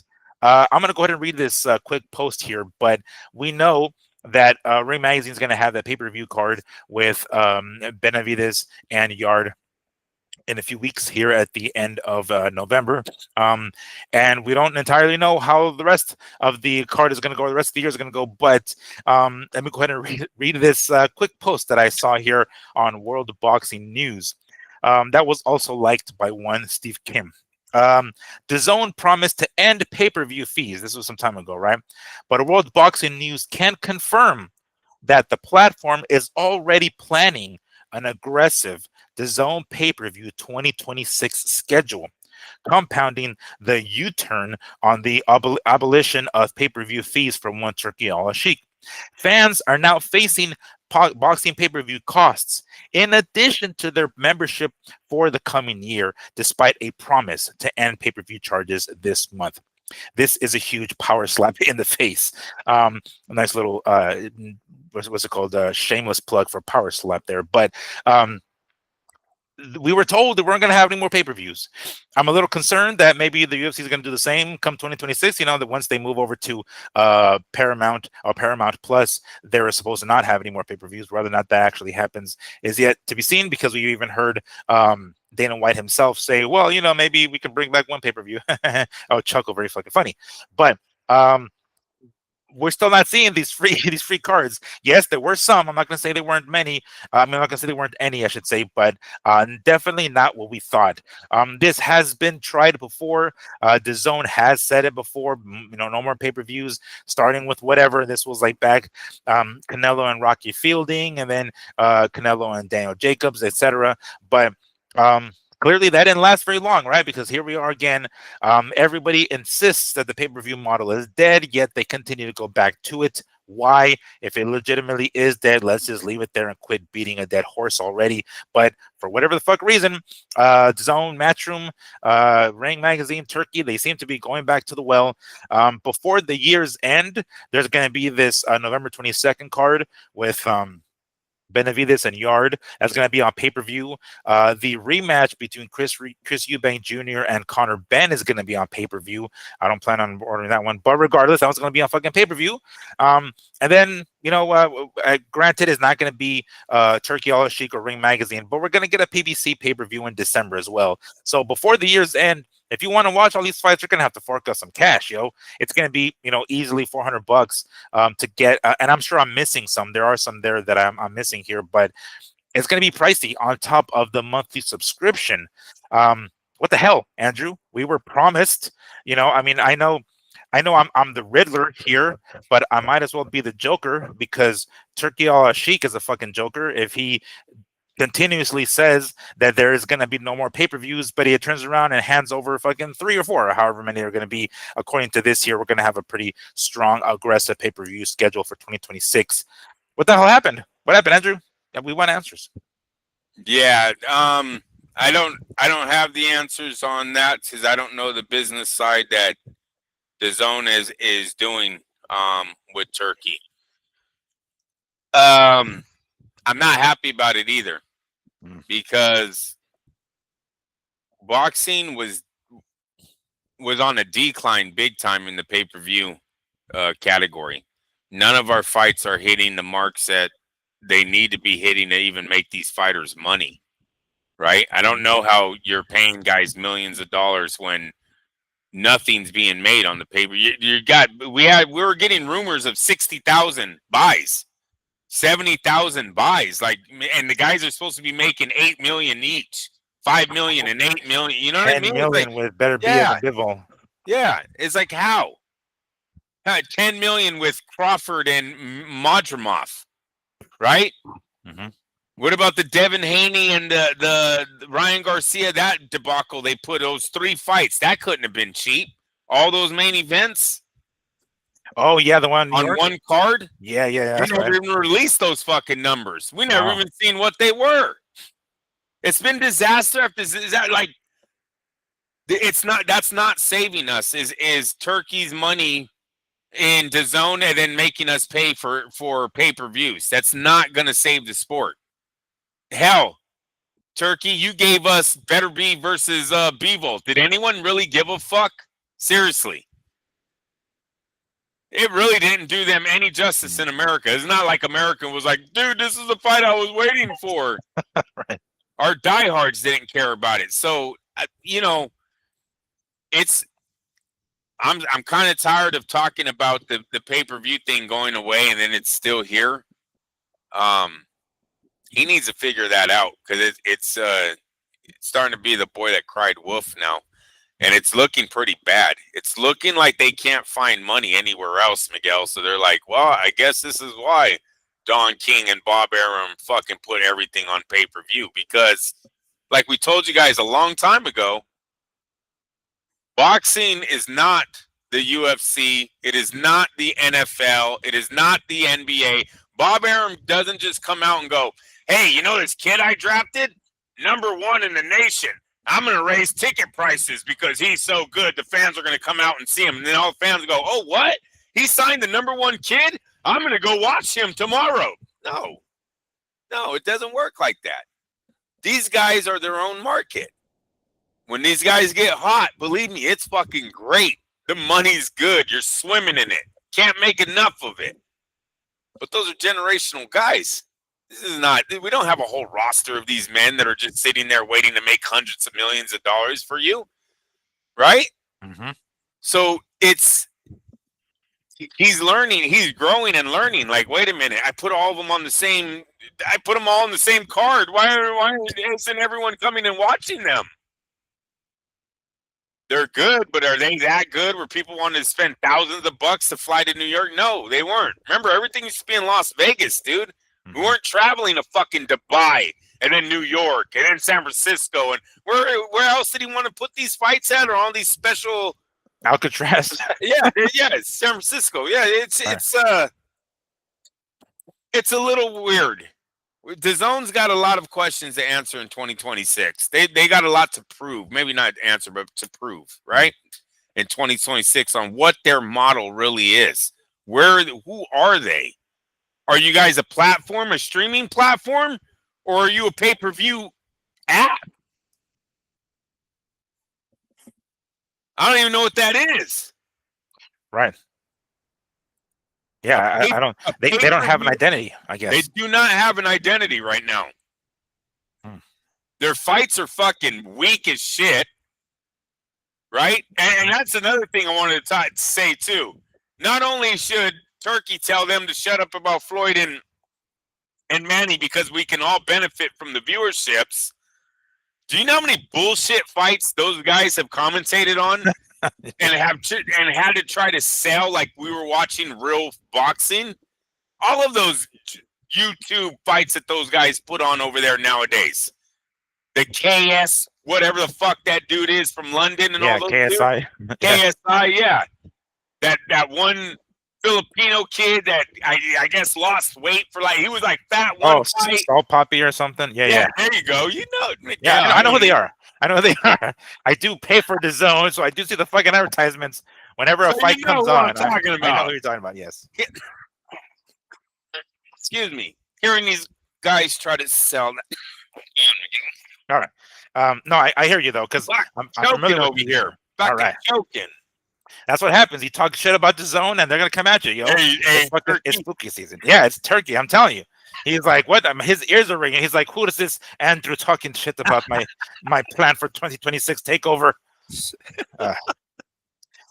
I don't like it. And look, a lot of these fights I'm not gonna pay for, you guys. I'm really not. Yeah. That one's gonna be, when the card is good, I'm willing to fork up the cash. I don't have a problem with that. But there are too many back to back that are okay, that shouldn't be on pay-per-view to begin with, and now I'm being handed 3 or 4. It kind of makes me wonder, what the fuck am I paying my $20 subscription to DAZN for? Yarde versus Benavidez, you're fucking joking if you think I'm slapping $70 down. And that was another thing. I think it's 60, but close. Hey, that's still too much. No, I'm sorry. It's a $25 fight. I'm sorry, Benavidez. Even with Norman and Haney on the undercard still? Bro, I mean, yeah, it's not a $60. No, I'm not. No, Miguel, we can't start doing it like that, because then that's all they're going to do is give us 2 fights and go, what? This is not worth $30 each, and it's not. We don't have to spend that type of money on any other sport. So why should we do it for boxing? Mm. I just watch football all day today. I didn't have to spend $30 every time I wanted to watch it. You know what I mean? Like, this is bullshit, dude. No, Norman versus Haney would have been HBO after championship boxing all day. Yeah. All day. Where Brian Norman Jr. is in his career, he never would have been on pay-per-view. That would have been a straight HBO fight, and it would have gotten a lot of views. But yes, that's where he's at right now. And then Devin Haney's coming off of a loss, and he's just got a lot of issues right now. I don't even know if he has a fan base, you know? So no, I'm not. I am not happy with DAZN at all. Really never have been. I don't know if DAZN ever made me happy. Like a broken boyfriend. Yeah, I was never happy. You I know had what? to leave him. I want out. Yeah, I just realized something. I don't love you anymore. One of those. I mean, I still have a gripe with him. I still have a bone to pick. You can't stream a pay-per-view on 2 different devices. DAZN, what the fuck? Get on it already. What the hell? How is this not possible, yo? You know what I'm saying? Like, I got a couple of Fire Sticks. Sometimes I want to watch, I leave here one for my pops so he can watch it, and I got to go somewhere else. I got to travel. I can't take it with me. What the hell? And I'm paying $20 a month, and I got to pay these fucking pay-per-view shits. Like, I mean, it allows you to stream regular DAZN fights, but not a pay-per-view. I don't know if that's the case with ESPN Plus, because I've never done that with like a UFC card, or Top Rank hasn't done a pay-per-view in a hot minute. But anyone else for that matter, I didn't know you couldn't do that shit. Like, what the fuck? Is that how it is? But yeah, that definitely sucks, especially the slap in the face that it is towards the end of the year with this many pay-per-views. It's like, nah, I ain't trying to do all that. Especially, I mean, even here for the US guys, nobody gives a fuck about Conor Benn and Chris Eubank Jr. To fork up $60 for that pay-per-view. Really, we can do that? And then there's another one, Chisora, and I think Miller. No, not Miller. Wait, I always get the big babies confused. The steroid baby. I think he's fighting Chisora. I might be confusing it, but I could have sworn that she was gonna be a pay-per-view too. Like, what the fuck? Who's gonna pay for this? Right. No, and Miguel, I'm going to be honest with you. This could be the beginning of the end with Saudi Arabia involved in boxing. They really like that? That's serious, huh? Yes, because they have their hands in so many other things that are making money. When you take golf out there and you have Rolex following them and Cartier following them and Nike's following them and all these guys, you're getting, oh, wow, these guys bring some real big money, right? They're bringing money with them. Got the biggest tech companies. They're wearing their hats out there. I know KPMG, that one guy always wears the KPMG hats. It's a firm. But you understand there's money coming with these players. The NBA brings their players. They come with their endorsement money behind them. What did boxing bring? What's Teofimo Lopez bring when he steps out of the plane in Saudi Arabia? What's Devin Haney bring? What big company's following you? You got a tech company in that private jet? Is Nike back there? Devin gets off the fucking the jet like, I got snack. I got Vic Conti. I got Vic Conti behind me with snack supplements. Lopez comes out, fighting a black guy. Oh yeah, there you go. That's over there. He's gonna get us some money. There you go. Right? Think about it, bro. It might be the beginning of the end. You might see the king or prince, whatever his name over there, Turkey's boss, go, you know what? Boxing sure does drain a lot of our fucking money, but I don't see a lot coming back. I really don't. You put on the biggest B-ball versus fucking Better Be fight over there thinking it was going to turn out, and the crowd didn't look like it turned out at all. So this could very well be, if he sees a lot of money, dude. We still haven't seen they got the World Cup's coming. I believe they bought to the World US. Cup. Oh, what? No. Saudi. Oh, not this next one. This next one is coming here in Mexico, Canada, US. But the one afterwards, you mean? Yes. Isn't there? Shit. Maybe aren't you're right. they doing some? Yeah, you look it up, because I want to say they're doing some fucking stadium up in the sky or some shit like that. Oh, I did see that on a fucking skyscraper. Yeah. Oh shit! Hold on, let me see. How much money do you think the World Cup brings, Miguel? That is insane. Right? World Cup is crazy. Soon they're gonna look at boxers like, yeah, you guys You guys only kind of make money when you're hot. Get the fuck out of here. Hold on. Let me see. 2020. All right, I'm still looking for it. Wait, well, they had it in 2021 in Qatar, I believe it was, but they're gonna have another one, I guess. Let me see here. FIFA World Cup Abu Dhabi has previously hosted this tournament. Landing. Oh, that's 2010. Never mind, that's 2010.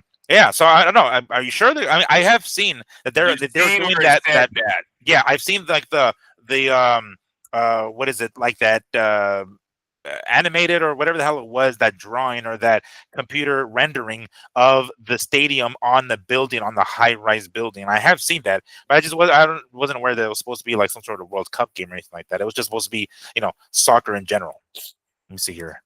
World Cup, Saudi Arabia. Oh, here we go.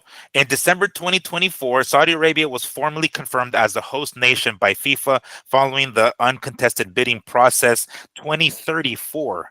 Oh, shit, son. That's going to be something. It's a while away. It's a while away, but yeah, Saudi Arabia. It still lands to the point of how much money do you think they're making? How much money do you think they're making right now on just that announcement being made that they're going to hold it in 30? You know what I mean? Yeah. Like, FIFA's already like, all right, let's start talking, right? They're in. You don't get any of this with boxing, right? You really don't. You get a bunch of guys who tweet a lot and talk about their sparring matches, bro. Like we got nobody in our sport that actually makes ripples in the real world. De La Hoya used to make $100 million a year just on his face being out there in the world. Who do we have right now that's doing that? Canelo's got what, a Hennessy fucking commercial? And his own drink. And his own, yeah. You know what I mean? Think about it. Anthony Joshua might have been that guy at one point, but that's all said and done now. For Under Armour, I think it was. For Under Armour, fucking, he was global. He was you seen him in suits hugging the white collared guys. You seen him making endorsement money. Like he was across the map. You could do it, but then he started losing he's just done. He's not the same. So no, I'm going to lay heavy on Saudi Arabia is probably going to be done with boxing here by 34. Yeah, right. But right before the right before time. So we still got some time to turn this baby around. We can turn this franchise around now. We need a generational fighter, but Miguel, what I think the problem still is there's not enough of them. There's not enough of them for us to sustain the same momentum that those other sports carry. You know what I'm saying? And the profitability that the other sports carry. We just do not carry that. Boxing is very much a wild, wild west, and sometimes you strike gold and sometimes you don't. Yeah, that's true. And then when you strike gold, you can keep it going for a little bit, but it runs out. It's going to run out. And if there isn't anybody next in line to, continue striking gold, that's pretty much the end of it, quite frankly. Yep. Damn. No, I think this is the beginning of the end because it's not looking good. It looks like DAZN and them don't even have a plan, dude. I swear we talked about this. I could have sworn we just talked about every board meeting. Are they just changing the fucking game plan?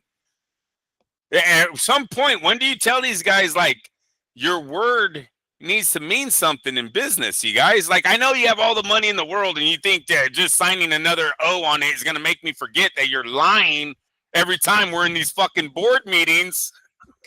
But these board meetings seem to be pointless because we go out there, we release the information that you're telling us, and then in a few months, we're changing it. I don't know, man. Well, you heard it here first, folks.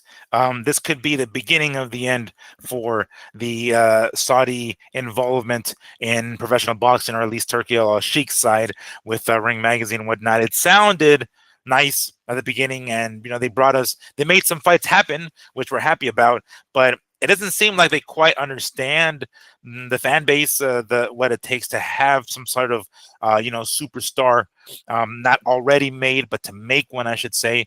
They don't seem to have a grasp on that, and not to say that I do either, but I mean, I sure as fuck don't have $1 gazillion planted on this shit, because it did seem like they were in it for the long haul with the investment into DAZN and the Ring Magazine, etc. So you heard it here first. Let's not forget this episode November 2nd, Halloween episode. That Andrew, you heard it here first from Andrew. Um, don't get it twisted, Lapachet. This might be the beginning of the end of Saudi involvement in boxing. All right. Headed towards yeah, I guess it would be the story of the show here. We got some fights this weekend. It's about damn time. I mean, we did have some fights in October, not many, but memorable ones, I guess. We were going to have Fundora and Thurman, but instead we get Danny Garcia's retirement, I guess, in October. But hey, we're back November, right? We got a couple of good cards. One here towards the end of the month, but this weekend we got Virgil Ortiz back in action against Erickson Lubin. That's definitely one we're going to be looking forward to because of the possible Virgil Ortiz and Jaron Boots Ennis fight happening in early 2026. So much so that Eddie Hearn has gone to social media as to say, Eddie Hearn anticipates, or I should say anticipates, expects to have Jaron Ennis ringside for that fight with Lubin and Virgil Ortiz. So he's going to be there. As long as Ortiz gets the job done, I anticipate maybe we're going to get to see them face off in the ring. That'd be kind of cool because we are looking forward to that. That's pretty much the fight that we all want to see at 154 pounds. My dad keeps asking me, it's like, what the fuck? When is Oscar gonna put, Virgil up there? Fuck the Zurdo, fuck Garcia. Virgil is the real deal. Like, where the hell? Like, when the hell did he fucking fight? His last fight, I think, was against Madrimov, if I'm not mistaken. I mean, I can look it up here real quick, but I thought it was Madrimov. But nonetheless, it's like, hey, I think that was what, February, I think it was. Hello, can we get this shit going already? Like, we should have Virgil Ortiz up there. And we don't yet. We should have him wins or fights at least against guys like Timzu, guys like Fundora, guys like Thurman even, but ultimately it didn't happen that way. But regardless, we're going to have him against Erickson Lubin this weekend on DAZN for free. Well, for the DAZN subscribers, I should say. So I'm definitely looking forward to that. Of course, I am a fan of Virgil, so I look forward to seeing him in the ring and ringside with Jaron Ennis. As long as, that doesn't get to his head and he doesn't get distracted. And, Lubin is not a top guy, but we've seen what he can do. He's gone in there and thrown down specifically with Fundora, and he dropped Fundora. So granted, he didn't come out with the victory, but holy hell, did he fight tooth and nail in that one. He's the kind of guy that if you don't take him out, he's going to be there. He has been dropped and finished by, I think it was not Spence, but I'm trying to think of the Charlo's, the 154-pound Charlo. So it's not like he hasn't been stopped, but if you don't stop him, he's going to be there till the very end. So, not to say that Virgil Ortiz is going to get, discouraged or anything like that, but he better pack a lunch because Lubin is definitely going to be there from beginning to end. Andrew, are you looking forward to finally seeing Virgil Ortiz back in the ring and a possible fight with Jaron in 2026? Yeah, no, I'm totally excited about the Ennis being there because that kind of means that there's the stage is set for their fight early next year. He needs to get past Lubin. Hopefully, he puts on a good performance like he did in his last fight against Maldimov. Is that how you say it, Maldimov? I'm trying to think. It's close. All right, it's close. Well, we'll call it that. Against that guy, the best in the world, the best in that division. Right. Yeah, that guy. So yeah, no, it's one thing I gotta say. We waited a long time for Ortiz to get there. He's close. He's one fight away from getting to the point where we think he should be. And all the champions are still young. Zayas is still young. Fundura. And then Ennis already looks like them two are fighting. So we have time with this weight division, basically. It looks like they're hitting at the right time. This is probably going to be a throwback era for the junior middleweights where the younger champions, they're not waiting for we got to wait for the fight to generate more money. Yeah, we're going to, 6 years from now. It looks like these guys might get in the ring dead in their prime and give us those old school matchups. Do you think, and I know there's always a danger in this here, but with A possible, and we've seen it happen before, and most specifically, I guess the one that comes to mind immediately is Josecito Lopez and Victor Ortiz. We're expecting to get Victor Ortiz and Canelo Alvarez, and unfortunately, if I didn't go that way, we thought I was going to go back then. Is there a chance that maybe Ortiz is, and with having Jerron Ennis there, might be looking past Lubin, and that could be a mistake for him? Look, I'm going to say no because I think he's one of the best in the division. So there should be no looking past anything, right? Those guys that look past dudes, they're usually not the face of boxing.